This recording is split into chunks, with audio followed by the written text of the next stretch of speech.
안녕하십니까. CTS 가족 여러분, 저는 포항 영일만 교회를 섬기고 있는 김용준 목사입니다.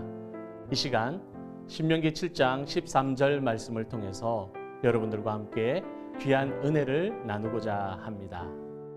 곧 너를 사랑하시고 복을 주사 너를 번성하게 하시되 내게 주리라고 내 조상들에게 맹세하신 땅에서 내 소생에게 은혜를 베푸시며 내 토지 소산과 곡식과 포도주와 기름을 풍성하게 하시고 내 소와 양을 번식하게 하시리니. 예전에 어느 돌잔치에 아이가 돌잡이를 하는데 아무것도 잡지 않고 있으니 지인 한 분이 얼른 뛰어가 돈이 최고야 하시고 아이의 손에 돈을 쥐어주시면서 돌잡이가 웃음 가운데 끝이 난 적이 있습니다. 물론 돈이 있으면 세상 살아가는데 큰 도움이 될 수는 있습니다. 그러나 돈이 많다고 해서 다 잘 되고 마냥 행복한 것은 아닙니다. 여러분, 진정한 행복과 성공은 복의 근원이신 하나님의 말씀을 따를 때 임하는 것입니다. 오늘 말씀을 보면 하나님께서는 사랑하는 자에게 복을 주시는데 그 복과 은혜를 너희 소생에게 베푸시며 라고 말씀하십니다. 여러분, 소생이 무엇입니까? 나의 자녀입니다. 하나님께서는 우리가 하나님의 말씀대로 살아갈 때 우리에게 복을 주시는데 그 복을 나에게만 주시는 것이 아니라 우리의 자녀들에게까지 베푸시고 은혜를 더하실 것을 약속하고 계십니다. 다시 말해 부모인 우리가 하나님의 말씀대로 살아갈 때 우리 자녀도 은혜와 축복을 누린다는 것입니다.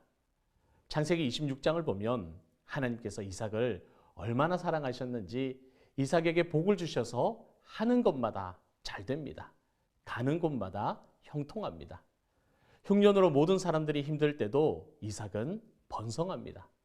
파는 곳마다 샘이 터져 나오고 농사를 지으면 100배의 결실을 맺습니다.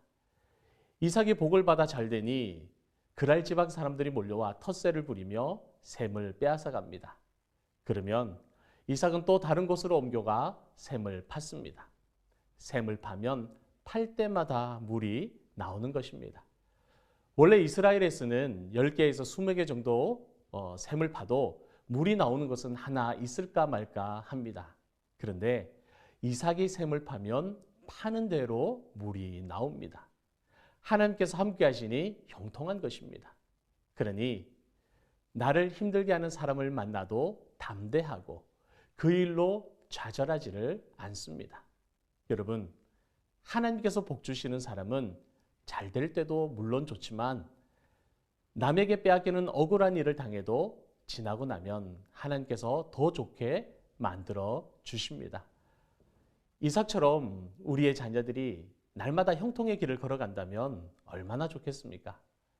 여러분, 하나님께서는 왜 이삭을 이토록 보살피시고 가정과 사업을 보호해 주셨을까요? 그 해답이 창세기 26장 5절 말씀에 있습니다. 이는 아브라함이 내 말을 순종하고 내 명령과 내 계명과 내 율례와 내 법도를 지켰음이라 하시니라. 여러분, 이것은 중요한 말씀입니다.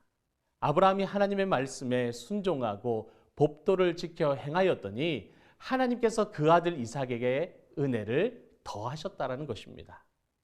부모가 하나님의 말씀을 소중히 여기고 지켜 행하면 부모만 잘 되는 것이 아니라 그 복을 자녀들에게까지 더하심을 보여주시는 것입니다.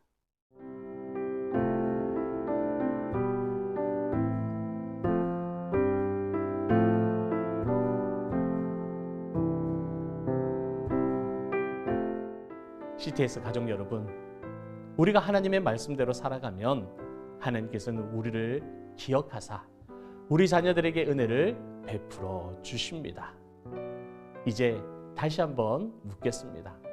여러분들은 자녀에게 무엇을 남겨주려 하십니까?